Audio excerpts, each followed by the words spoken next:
Ilumina. Fundación Villarria Díaz IAP presenta Podcast Ilumina, un servicio de divulgación que expone temas de interés para personas con discapacidad visual y sus familias en México y países de habla hispana. Comunícate con nosotros, envíanos tus comentarios al correo podcast@ilumina.mx. Hola amigos y amigas, Pod Escuchas, soy Ani Salgado y les doy la bienvenida al episodio 316 del podcast Ilumina, que hemos titulado Inclusión Educativa, Mitos y Realidades. En la entrevista de este episodio conversaremos con Saday Pérez Castañeda, responsable del Servicio de Inclusión Educativa en Ilumina Ceguera y Baja Visión, quien nos platicará sobre los mitos y realidades que envuelven a la inclusión educativa de personas con ceguera o baja visión en las escuelas de educación regular. Esta vez toca el turno de la sección Inglés para la Vida Diaria con Saúl Ponce, quien desde León, Guanajuato, nos platicará sobre la manera de hablar de las edades en inglés.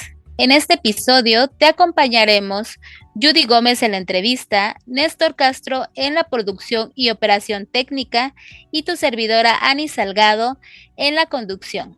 Recuerda que nos puedes escuchar en Amazon Music, Spotify, Google Podcast y a través de nuestro sitio web www.ilumina.mx/podcast.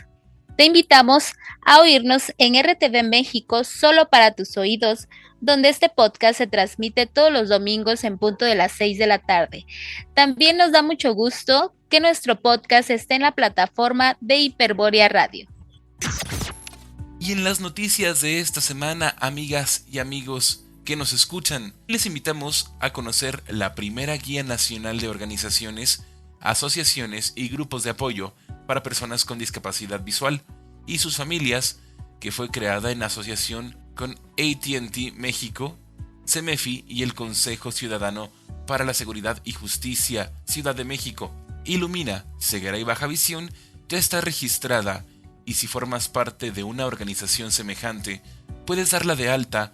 Visita la dirección www.yotambien.mx.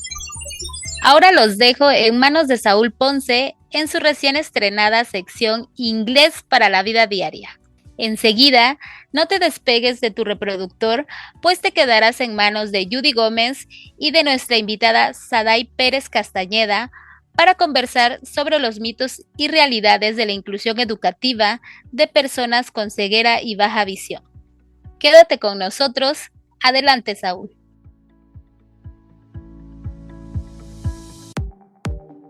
Ponce Inglés. Inglés para la vida real.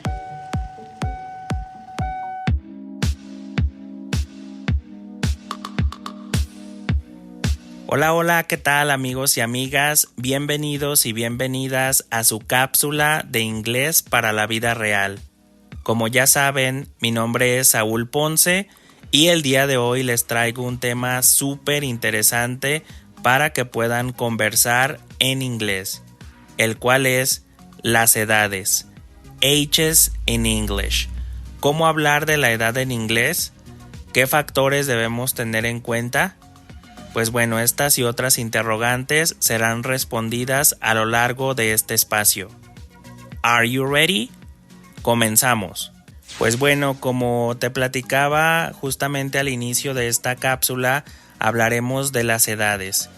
Y uno de los errores más comunes y el cual me gustaría explicarte un poquito más a detalle es que cuando los aprendices suelen hablar de los años en inglés, tienden a utilizar el verbo have, tal y como hacemos en español, such as we do in Spanish.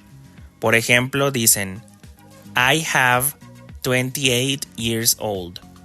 She has 5 years old.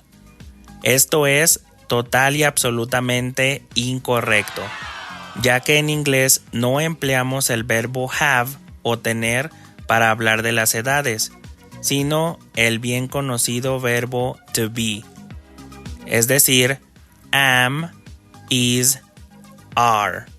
Así que nunca digas I have 20 years old. She has 15 years old. Adicionalmente, muchos aprendices suelen omitir la palabra old y únicamente dicen I have 20 years or I am 20 years. Esto tampoco debe hacerse. Podemos utilizar years old o podemos omitir ambas palabras. Así que toma estos consejos, estos errores en cuenta para que evites cometerlos en próximas o futuras ocasiones. Ahora te proporcionaré algunos ejemplos prácticos. Mucha atención. Antes de comenzar con estos ejemplos para la vida real, recuerda repetir cada uno en voz alta. También voy a emplear las contracciones en inglés para hablar de los años. Es decir, en lugar de decir o mencionar I am, diré I'm. You are, you're. He is, his. She is, she's. It is, it's. We are, we're. They are, they're. Aquí vamos. Tengo 15 años. I'm 15 years old. Or I'm 15. Tú tienes 35 años. You're 35 years old. Or you're 35. Él tiene 40 años. He's 40 years old. Or he's 40. Ella tiene 55 años. She's 55 years old. Or she's 55. Tenemos 10 años. We're 10 years old. Or we're 10. Ellas tienen 71 años. They're 71 years old. Or they're 71. Como puedes notar, he empleado tanto years old y también lo he evitado absolutamente. Así es como debe hacerse en inglés. Es imprescindible, además, que reconozcas las contracciones, ya que esto sonará mucho más natural cuando te expreses en inglés. I am, mejor I'm. You are, mejor you're. Y así sucesivamente, como lo acabo de exponer. Y pues, bueno, estamos llegando a la parte final de esta cápsula, recordándote que nunca emplees el verbo have o has cuando de edades se trate en inglés. También evita únicamente decir years. Puedes decir years old o puedes evitar mencionar ambas palabras. I'm 28 years old. I'm 28. She's 41 years old. Or she's 41. Hay que hacer tus propios ejercicios, hay que practicar en voz alta y recuerda, practice makes perfect. La práctica hace al maestro. No te olvides también de seguirme en todas las plataformas digitales como Ponce Inglés, Inglés para la Vida Real, así como en Facebook y YouTube. Nos vemos en la próxima. See you next time.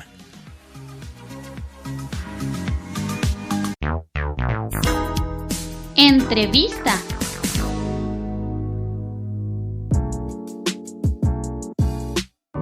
Hola, ¿qué tal amigos, amigas y comunidad Ilumina? Bienvenidos y bienvenidas sean todos y todas ustedes a este nuevo episodio y a esta sección de entrevista en donde el día de hoy platicaremos acerca de un tema muy importante, la inclusión educativa. Y para esto yo quisiera primero explicarles un poquito acerca de el servicio de inclusión educativa que tenemos en Ilumina. Este servicio cuenta con el acompañamiento a las familias, los estudiantes y los maestros de alumnos con discapacidad visual que busca justo lograr que la participación de niños, niñas, jóvenes y adolescentes en las escuelas regulares sea mucho más equitativa. Esto lo hacemos a través de la adaptación de materiales y a través de las estrategias que brindamos con la asesoría de las funcionarias profesionistas que están incluidas en toda la parte del equipo de trabajo de Ilumina Ceguera y Baja Visión. Y para este episodio vamos a contar con la participación de una de las maestras del equipo de inclusión y les voy a pedir que por favor escuchen la semblanza que Israel a continuación va a leer de nuestra invitada Saday Pérez. Saday Pérez Castañeda es licenciada en Pedagogía por la Universidad Nacional Autónoma de México. Está diplomada en Inclusión Social, Educativa y Laboral, Orientación y Movilidad e Inclusión de Personas con Discapacidad en las instituciones de asistencia privada. Actualmente es asesora en inclusión educativa y responsable del área de desarrollo de materiales didácticos para estudiantes con discapacidad visual en Ilumina, Ceguera y Baja Visión. Le apasiona mucho su trabajo. Le gustan los niños, convivir con las mamás de los niños, salir de viaje, andar en bicicleta y bailar. Ok, y después de haber escuchado la semblanza que amablemente nos leyó Israel, yo quisiera darle la bienvenida ahora sí a nuestra maestra Saday Berenice Pérez Castañeda. Ella nos apoya en el proceso de inclusión de varios de nuestros pequeñines allí en Ilumina y también es la encargada del área de adaptación de materiales. Así que pues bienvenida, Sad. Gracias por estar nuevamente con nosotros aquí en el podcast. Hola Judy, muchísimas gracias por la invitación, es un gusto estar otra vez por aquí. Bueno, Sad, pues ya sabiendo toda esta onda, ¿no? Que todo este proceso que ha habido, ¿no? En la parte de la inclusión educativa, yo quisiera entrarle así de lleno al tema, agarrar, como decimos en Colombia, el toro por los cuernos y preguntarte. ¿La inclusión educativa es mito o realidad? Fíjate que es una pregunta, bastante complicada porque en algunos casos yo te podría decir que es una realidad y en otros pudiera decir que es un mito. Desafortunadamente mi respuesta no puede ser general, ¿no? Porque es muy cierto que hemos tenido muchos avances en este nuevo tema de inclusión educativa, pero al 100% mi perspectiva no se ha logrado, ¿no? Entonces, creo que tiene una parte de mito y una parte de realidad. Claro, y es que supongo que esto depende mucho, ¿no? Mucho del caso, como dices tú, en particular. Y por eso a mí me gustaría preguntarte, ¿por qué para algunos es un mito y por qué para otros es una realidad? ¿Cuál es la diferencia o qué es lo que hace que se detone en uno o en otro de los extremos de esta misma? Pues mira, yo creo que tiene que ver con el término en sí de inclusión educativa. Muchas veces cuando lo escuchamos se cree que es una responsabilidad de las instancias educativas, pero en realidad la inclusión educativa se logra con el trabajo en conjunto de todas las personas que están involucradas en el aprendizaje de cada persona, ¿no? Entonces, en este caso, está involucrada principalmente la familia de la persona con discapacidad, porque a partir de eso, al momento de que ellos conocen las necesidades de su familiar y conocen los derechos de su familiar, parte lo que ellos pueden solicitar y pedir que se le brinde a su familiar en cualquier contexto, ¿no? Pero específicamente en el educativo. Y aparte de esto, tienen esa herramienta para poder comunicar a los docentes que trabajan directamente con el familiar para poder asesorarles y acompañarles, porque es muy, muy cierto que los docentes en su mayoría no tienen la capacitación y la experiencia de trabajar con personas con discapacidad, ¿no? Entonces, el que ellos no tengan estas herramientas, pues no permite que den un acompañamiento, pues, adecuado o ideal. Entonces, al tener a la familia presente y activa, permite que se logre esta comunicación y se le dé un acompañamiento favorable a la persona. Entonces, en este caso yo te podría decir que lo que se logra en realidad en la inclusión educativa es cuando hay esta participación de todas las partes. Entonces, si hay una institución especializada, en este caso como Illumina, bueno, qué mejor, pero en realidad el ideal sería que no existiera una institución como Illumina y que tanto la escuela como las familias pudieran lograr esa comunicación y trabajo en conjunto.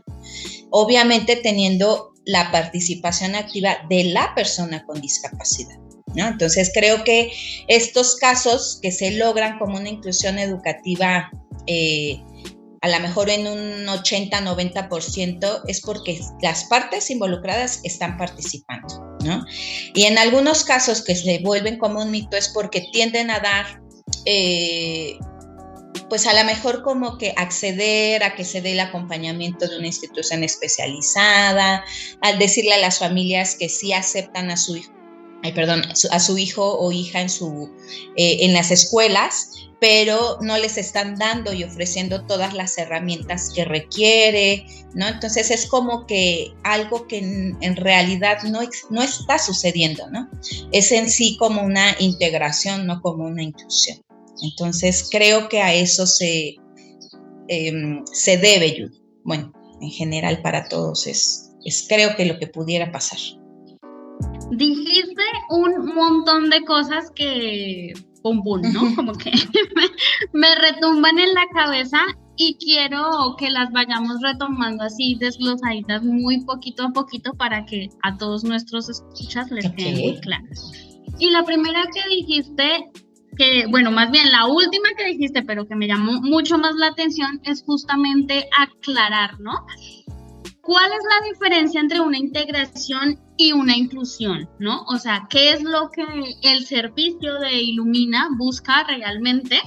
Y pues ya nos platicaste más o menos qué es la participación, lo que logra la inclusión, ¿no? Pero por lo que vemos a veces en Illumina es que todavía ni a las propias familias les queda claro. Entonces a mí me gustaría que tú nos explicaras qué es la inclusión educativa. Para mí la inclusión es cuando una persona con alguna necesidad específica logra desarrollarse en cualquier contexto de una manera independiente y autónoma, pero que a partir del contexto en el que se desenvuelve, se le proporcionan también esas oportunidades de poder desarrollarse. En este sentido, por ejemplo, si hablamos en un contexto educativo, la inclusión para mí sería: aceptan a la persona con discapacidad sin ningún pero desde el inicio, ¿no? Porque muchas veces las familias tienen el temor de que sean rechazados por tener una discapacidad, y es que esa es una realidad. Cuando llegan a buscar a las escuelas, desafortunadamente las escuelas dicen no, porque no tenemos la capacitación, pero tampoco se dan la oportunidad de conocer y ampliar ese conocimiento y capacitarse para poder atender esa población, ¿no? Entonces, aquí la inclusión sería, primero, sí, desde el momento en que se busca la escuela como cualquier otro niño sin discapacidad. Posteriormente a eso, se da la oportunidad o se busca la oportunidad de capacitarse para poder tener ciertas herramientas para brindarle no solo a la persona con discapacidad, sino que hacer un ambiente de empatía dentro de un salón de clases, ¿no? No es necesario como enfatizar a la persona con discapacidad, sino que utilizar ese material que es un poco más llamativo, más dinámico, de una manera que beneficie a todo el grupo, no solamente a la persona con discapacidad, ¿no? Que las calificaciones, que no sean regaladas, ¿no? Que en realidad se vea el esfuerzo y se evalúe a la persona con discapacidad de la misma manera que se evalúa a los demás, solamente realizando las adecuaciones necesarias de las evaluaciones. ¿En qué sentido? No me refiero a que sean más fáciles, simplemente que se busquen las adecuaciones, ya sea en la presentación del examen o en proporcionándole herramientas específicas que él pueda, o sea, la persona con discapacidad pueda llevar a cabo sus evaluaciones. Por ejemplo, estoy pensando en una caja matemática, en una computadora, a lo mejor juegos geométricos, adaptados, materiales en concreto que logren el mismo objetivo de una evaluación, simplemente se cambia o se modifica la forma de la aplicación, ¿no? Y en el caso de una integración, en sí es que, ponen muchos peros para que entre la persona, bueno, entra y le dan un espacio en un lugar, en un grupo, en un salón de clases, pero sin que la persona sea tomada en cuenta, ¿no? Está integrado en un grupo, está integrado en una escuela, pero no está siendo tomado en cuenta. Entonces, esa no es una inclusión. No sé si fui clara, Judy, y si respondí con... Sí, creo que sí estás bastante clara y de hecho yo creo que resaltaría 3 cosas muy importantes de esta explicación que nos diste y es palabras más, palabras menos, participación, equidad, ¿no? Equidad en el sentido de que se debe pedir, ¿no?, a la persona con respecto a sus propias habilidades, ¿no? E igualdad en el sentido en que es un estudiante, es una persona y debe desarrollar responsabilidad, puntualidad, tolerancia, socialización, conocimientos, todo igual que los demás, ¿no? ¿Me equivoco? Ok, perfecto, Sara. Ahora, otro de los puntos que dijiste y que me llamó mucho la atención fue justo esto que mencionaste, la realidad o el mito los convierten los actores de esa inclusión educativa. Y entonces, en este sentido, a mí me gustaría preguntarte, pues, ¿cuáles, desde tu experiencia, ¿no?, desde lo que has podido colaborar todo este tiempo en Ilumina, cuáles son estas características que tú has visto tanto en escuelas como en familias y en los mismos estudiantes con discapacidad que han llevado a que el proceso de inclusión sea una realidad? Fíjate que es algo que a mí esto me gusta mucho compartir, porque cuando se logra es muy gratificante profesional y personalmente, ¿no? ¿Qué es lo que yo he notado? Uno, que desde las instituciones, en este caso escuelas, ya sea privadas o públicas, la respuesta de los directivos son positivas, ¿no? O sea, tienen una apertura, tratan de tener una empatía, ven la necesidad que debe de tener la escuela, más bien que tiene la escuela al no tener las herramientas y los conocimientos al trabajar con una persona con discapacidad, y que desde los directivos ven esa necesidad para solicitar ese apoyo de capacitación. Y no significa que tenga que ser siempre con Ilumina, sino que buscan en la gama de los cursos que la SEP proporciona para capacitar a los docentes, buscan estos temas específicos para poderles brindar herramientas a sus maestros, ¿no? Y en caso de no contar con esa posibilidad, entonces, pues se apoya, ¿no? En este caso de una institución especializada como Ilumina, y entonces, pues buscan la manera de motivar a sus maestros para que tomen el curso, ya sea que hay veces que en los casos de éxito, la verdad es que en ocasiones se les da como el curso de manera gratuita, pero en otras ocasiones ellos buscan hacer un pago mínimo para poder tener esa capacitación. Entonces, desde ahí, desde la motivación que viene desde la cabeza de la institución, es lo que hemos visto como un punto a favor, pues, ¿no?, para que se logre la inclusión.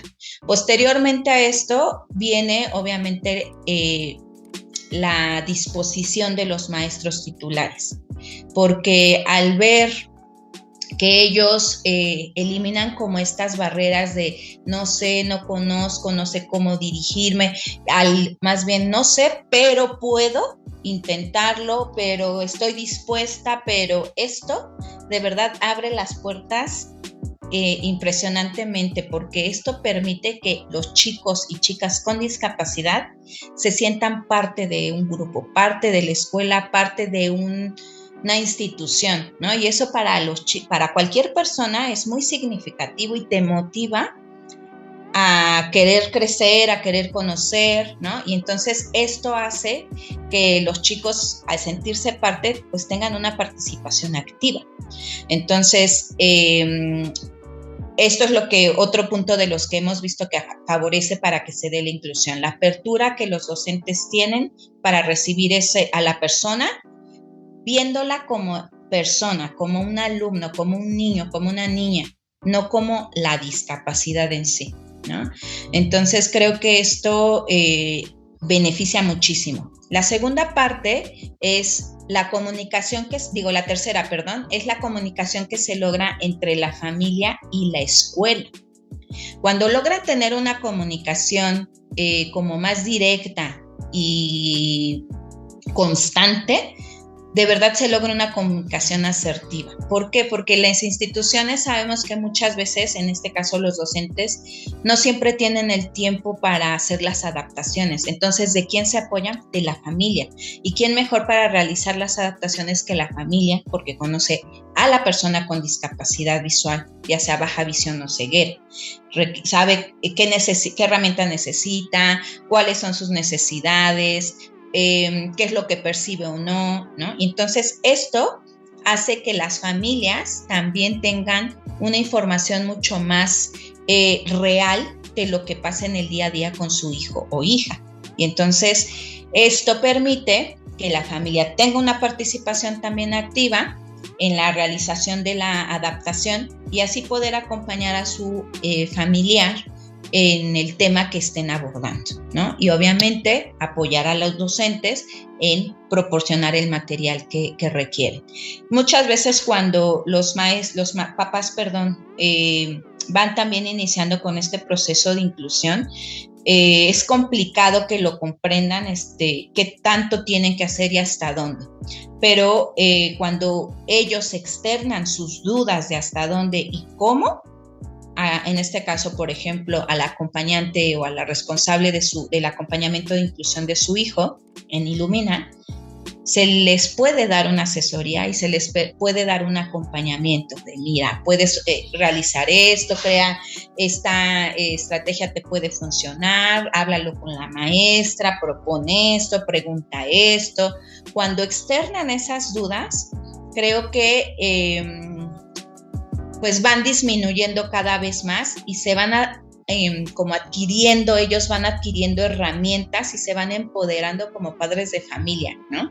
Entonces, creo que esto son de uno de los factores que hemos notado que benefician cuando la familia está presente al 100%.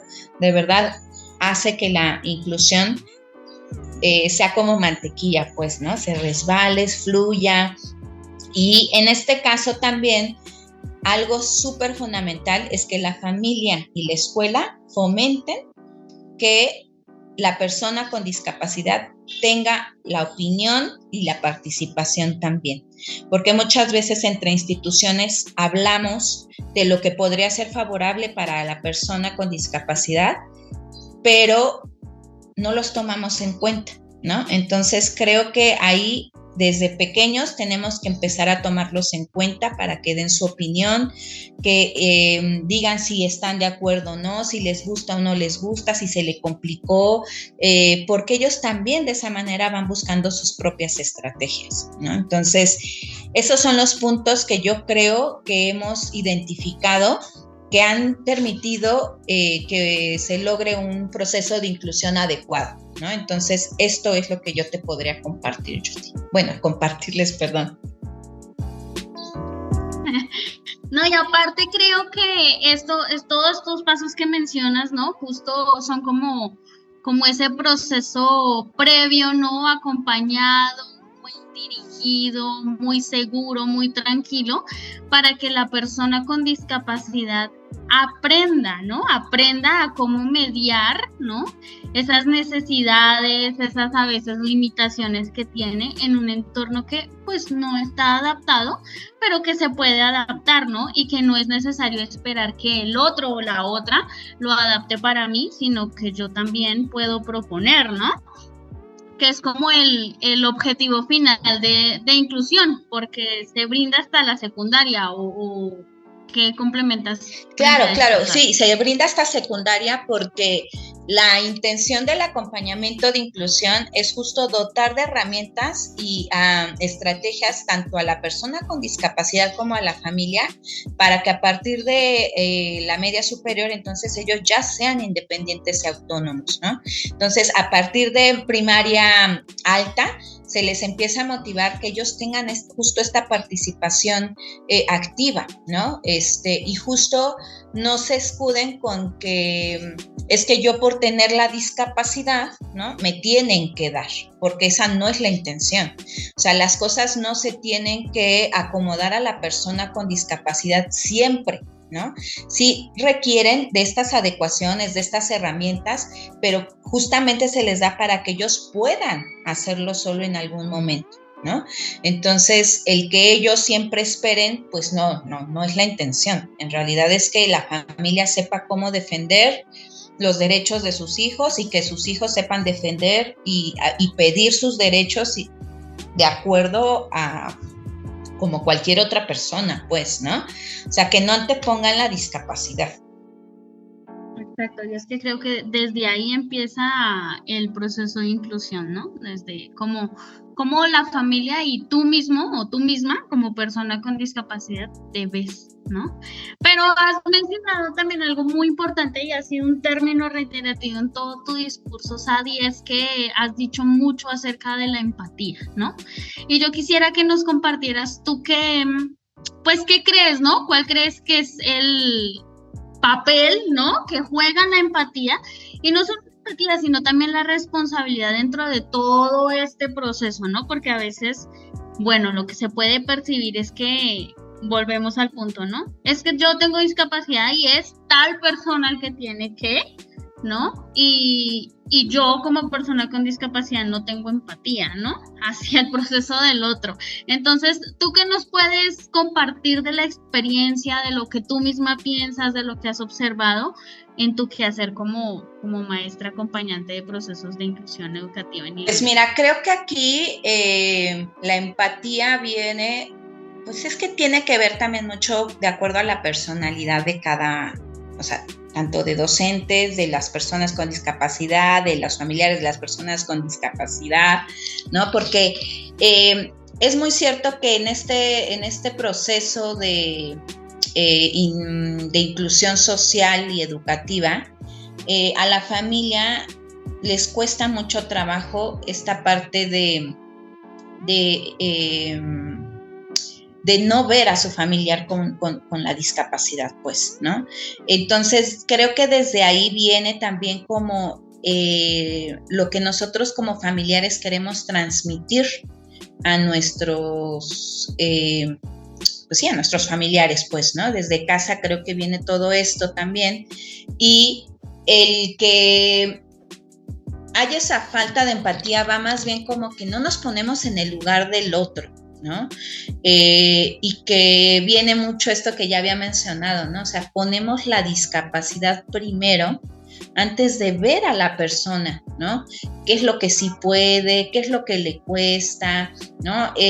Creo que el no ver a esa persona es lo que no nos hace ser empáticos. No sé si estoy revolviendo mucho la información, Judy, pero yo creo que es algo que le pasa a muchas de las personas. Yo como familiar de una persona con discapacidad, me vi envuelta también en esto, pues, ¿no?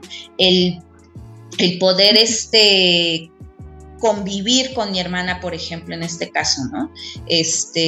Sin anteponer la discapacidad, llevo tiempo, porque pues obviamente siempre vemos como lo que necesita, para cubrir siempre esas necesidades y dejamos de ver en realidad o darles la oportunidad de desarrollarse como personas, ¿no? Entonces creo que esto es más bien falta de darse la oportunidad de ver a la persona. No sé si fui clara. Complementar un poco, ¿no? Yo creo, y lo voy a decir como persona con discapacidad que soy, creo que también la empatía no es una vía de un solo sentido. No es que el resto de las personas que no tienen discapacidad tienen que sentir empatía por mí porque pobrecita yo tengo discapacidad, ¿no? Sino que yo también tengo que empatizar con el otro y entender que al otro eso lo toca, ¿no? Lo mueve y que yo puedo acompañarlo también a que entienda, ¿no? Y resignifique la discapacidad, y en ese punto entonces vamos a tener una relación, ¿no? Que va a aportar tanto al otro como a mí, ¿no? Entonces, creo que eso que nos compartías, ¿no? De ver también a la persona, ¿no? Primero que a la discapacidad, es sumamente relevante porque a veces se nos olvida, ¿no? Y más cuando hablamos de niños caemos en una doble desvalidación, ¿no? Como que como es niño, no cuenta su opinión, y como tiene discapacidad, menos, ¿no? Entonces sí es algo un poco complicado, pero retomando a esta parte del trabajo en equipo que se debe pues consolidar para llevar a cabo un proceso de inclusión exitoso, ¿no? A mí me gustaría que nos regalaras así tips muy concretos, ¿no? Como recomendaciones súper específicas, tanto para familiares como para maestros, como para alumnos, ¿no? Con discapacidad visual, de manera que logren crear un equipo de trabajo y el proceso de inclusión se pueda dar. ¿Tú qué nos recomiendas? Ay, mira, es que, ¿sabes? Es bien, seguramente van a decir, ay, ¿a poco? Con esos puntos que son bien concretos en realidad para mí, ¿no? Por ejemplo, como familia, yo podría recomendar que sean niños, justo como lo acabas de decir, no es que porque sean niños no tengan una oportunidad de hablar, de participar, ¿no? Entonces, como familia también somos un equipo, ¿no? Entonces, si compartimos en un espacio, desde eso, ahí se tiene que notar que la persona debe de participar, ¿no? Entonces, desde recoger su plato, desde poner la mesa, desde realizar sus responsabilidades en su cuarto, ¿no? O en el lugar donde comparta con algún hermano o hermana, eso también es importante. El respetar el orden también que se dé en la casa, no es solo un beneficio que favorece la inclusión en casa para la persona con discapacidad, sino para todos los que somos integrantes de la familia, ¿no? Respetar el orden, que lave trastes, que recoja los trastes, porque también su derecho es saber cómo está distribuida la organización en casa, ¿sí? Porque a lo mejor en algún momento no va a estar mamá para servirle agua, y entonces él debe o ella debe saber dónde se ubican los vasos, las tazas, ¿sí? ¿Dónde está el horno de microondas? Si utilizamos horno de microondas, a lo mejor realizar una pequeña adaptación, perdónenme, donde se le coloque una marquita en el número 5, por ejemplo, donde pueda saber que de ahí hacia arriba está el número 2, abajo está el número 6, a la derecha está, ¿sí me explico? Como detalles muy significativos para la persona con discapacidad y que sensibiliza al resto de los integrantes de la familia, ¿no? Eso creo que es muy importante, saber dónde están las escobas, el trapeador, que sepa barrer, que sepa trapear, que sepa limpiar, ¿no? Todo esto, aunque no lo crean, es algo que para la persona le va a servir para crecer como persona y darse una estructura, y aparte, pues que tenga una mejor relación y participación dentro de la familia, ¿no? Creo que eso es lo que podría pasar, hacerlo responsable desde sus materiales de llegar de la escuela, así qué tiene que hacer, cambiarse, ver lo que tiene que hacer de tarea, que no espere la persona con discapacidad que mamá le diga, bueno, ¿qué vamos? No, pues es que mi mamá no me dijo que tenía tarea, porque en realidad quien fue a la escuela fue el niño o la niña, ¿no? Entonces es responsabilidad de ellos decir lo que tienen que hacer o lo que tienen que adquirir para llevar a la escuela. Entonces, a partir de ahí empieza como fomentar la responsabilidad y tomarlo en cuenta a la persona, ¿no? Con discapacidad.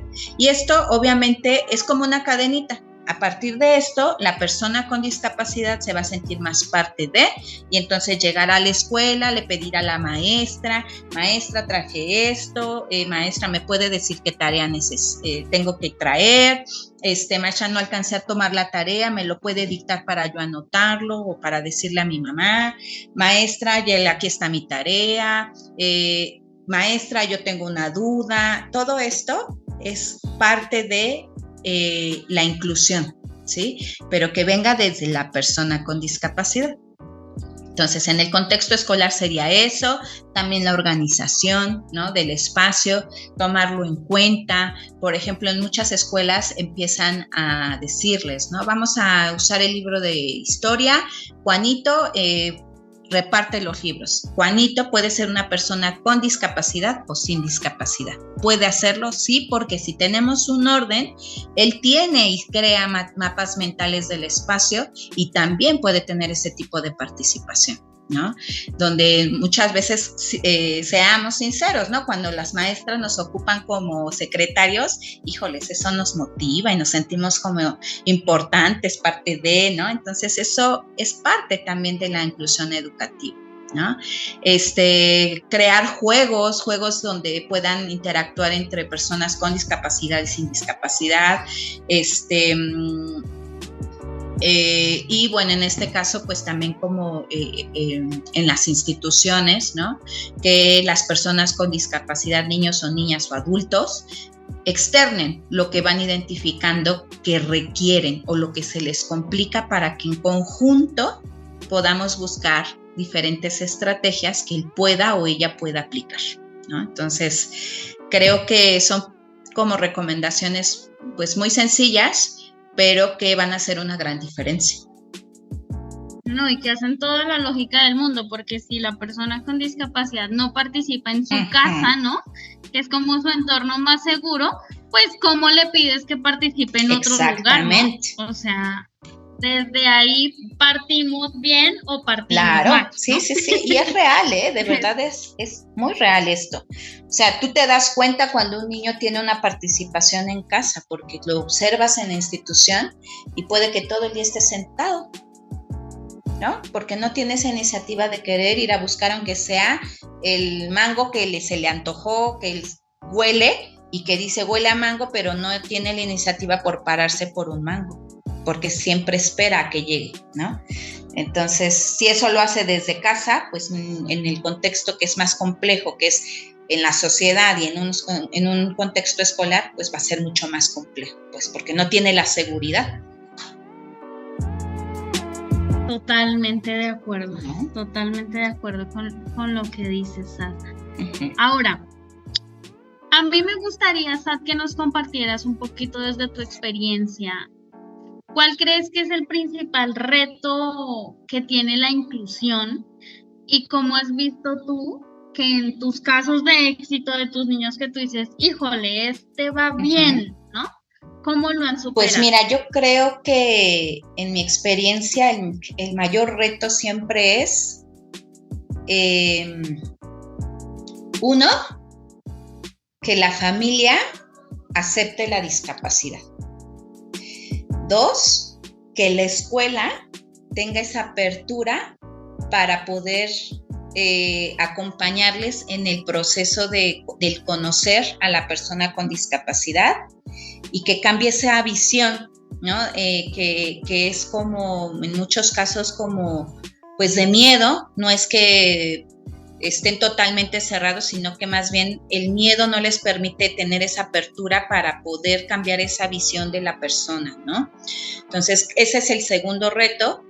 Y la verdad es que esto lo hemos logrado con una comunicación un poco más constante con las escuelas y con la familia, donde se les dan ciertas estrategias que ellos pueden aplicar, se les recomienda pues, y cuando ellos deciden intentar llevar a cabo esa estrategia y ven que tiene un buen resultado y que es un resultado positivo, cambia, totalmente cambia. Entonces tienen mucha más apertura y están más abiertos a experimentar y a permitir que la persona con discapacidad también pues choque, tenga errores, que se enfrente en realidad a la realidad, y entonces se dan cuenta que este tipo de cosas hacen reaccionar a la persona y como que despierta. No sé si completé pues la pregunta, Judy. Sí, por supuesto. Y totalmente de acuerdo, ¿no? Con lo que dices. O sea, es todo un proceso primero de aceptación, de resignificación de la discapacidad, ¿no? Y luego de comunicación, sí, ¿no? De comunicación. Sí. Pero bueno, otra cosita de la que a mí me gustaría que habláramos, Sad, tiene que ver con, pues ya más o menos lo has platicado, ¿no? Pero a mí me gustaría que hiciéramos énfasis y es, ¿cómo tú crees que la inclusión educativa, ¿no? Así como nos platicabas que el incluir al niño o a la niña con discapacidad dentro de la familia, de alguna manera lo prepara para estar incluido en una escuela, ¿no? O participar en una institución como Ilumina. ¿Cómo crees tú que esta inclusión en la escuela prepara al niño para la vida, ¿no? Para cuando él sea un adulto, salga y tenga que llevar la batuta de su inclusión en todos los contextos de la realidad de la vida adulta? ¿Cómo crees tú? ¿Crees más bien que tiene una relación? ¿Y cuál sería esa relación? Ok, bueno, pues yo creo que esto se da como cualquier otra persona con y sin discapacidad, ¿no? ¿Cómo es? Bueno, pues todas las experiencias que se dan en el día a día, siempre en la escuela son diferentes, ¿no? Tenemos días malos, tenemos días buenos, y en este caso, por ejemplo, la convivencia en el grupo y la participación, eso hace que tú como persona vayas identificando y siendo selectivo, ¿no? Con las personas que tú también te quieras relacionar, ¿no? Entonces, creo que la escuela, en ese sentido, inconscientemente, también prepara a la persona, con o sin discapacidad, ¿no? Entonces, obviamente vas buscando y formando esa personalidad y vas identificándote como persona, desde la parte social, por ejemplo, ¿no? Después de esto también viene como un poco en cuanto a los contenidos académicos. Ahí también a todos nos pasa que vamos identificando las materias que nos gustan o las que no nos gustan o las que vemos que nos cuesta trabajo, pero al lograr el resultado vemos que es algo que nos gusta, ¿no? Y eso creo que le permite a las personas también identificar en qué área son mejor, ¿no? O cuáles son menos complejas o que disfrutan. Entonces, creo que en esa parte también forma a los chicos, ¿no? La otra también me parece que es conocerse, por ejemplo, en contextos o en momentos más bien de angustia, por ejemplo, los exámenes, ¿no? Donde tú te conoces como persona en controlar esos pensamientos, esos nervios, o a lo mejor el no sentir ese nervio y sentirte tan seguro de que, bueno, cualquier examen que venga, bueno, yo soy bueno en este tema, en este no, y sentirte seguro, ¿no? Ante estas situaciones de los exámenes que yo recuerdo eran para mí el pesar más grande de la escuela, ¿no? Pero en este caso también te prepara como para poder enfrentar a lo mejor en un trabajo, en una entrevista laboral, en poder hacer una exposición también, por ejemplo, te permite dar y conocer esos momentos en los que tú te pones al público, lograr conocer de qué manera atrapas a los alumnos, buscar estrategias para que sea más llamativo, porque en este caso, por ejemplo, puedo compartir que cuando los chicos llegan a exponer en las escuelas, pues se les propone que utilicen materiales mucho más, sí visuales, ¿no? Que sean llamativos visualmente, pero también táctilmente, o que sean experiencias vivenciales que les permitan tener como la atención de los alumnos, porque sabemos que la atención también es corta, la que tenemos de ellos, ¿no? Entonces, al momento de que ellos, como personas con discapacidad visual, no puedan ver la respuesta de los otros, pues te da también una inseguridad, ¿no? De saber qué es lo que está pasando en el espacio o en el ambiente. Entonces, al tener el control de eso o de ese tema que tú investigaste y hacer dinámicas que permitan tener una participación activa del grupo, pues te da esa seguridad, ¿no? Y entonces creo que de esta manera también la escuela aporta muchísimo para que los chicos se sientan con mayor seguridad, tengan una mayor estructura y que también puedan sentirse seguros de dirigirse y comunicarse con el resto de sus compañeros o pares. Sí, y además me encantó cómo empezaste la respuesta, o sea, igual que a cualquier otra persona, ¿no? Y eso creo que hay que resaltarlo mucho porque a veces la sociedad en general, ¿no? Englobemos familias, englobemos maestros, englobemos personas del común y corriente, ¿no? Piensan que los procesos que se llevan con las personas con discapacidad, cualquiera que sea la discapacidad, es traída de Júpiter, ¿no? O sea, viene de otro mundo, que es súper raro y por eso es tan difícil y se cierra tanto, pues, como la oportunidad, ¿no? Pero me encantó que justo hicieras el énfasis, ¿no? Es igual que en cualquier otra persona, que se adapta, claro. Sí, que se ajusta, sí, que el proceso de reconocimiento es un poco más concreto porque pues tienen necesidades diferentes, sí, pero es como cualquier otro y claro, eso creo que... Claro, sí, sí. Pero fíjate, ahí me gustaría aclarar algo, Judy, porque hablas como necesidades diferentes. Sí, yo creo que todas y todos tenemos necesidades diferentes, más bien como que son específicas, ¿no? Creo que sería el término correcto porque todos tenemos un proceso diferente de aprendizaje, de ver la vida de una manera diferente, ¿no? Entonces, es más bien como necesidades específicas. Creo que podría ser, aunque todos lo tenemos, pues, ¿no? Pero cada uno con sus especificaciones, pues, ¿no? Correcto, sí, totalmente de acuerdo. Gracias por la corrección.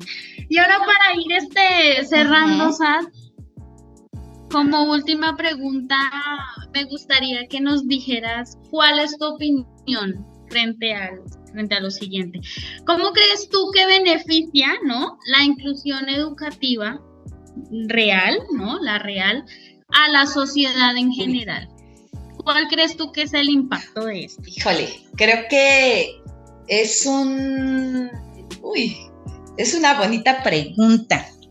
Porque es como lograr el ideal de una sociedad en la que no se noten las diferencias, ¿sabes? Como el relacionarnos todos y todas de una misma manera sin enfatizar en esas diferencias o necesidades específicas que existen entre cada uno, ¿no? Entonces yo creo que es algo que...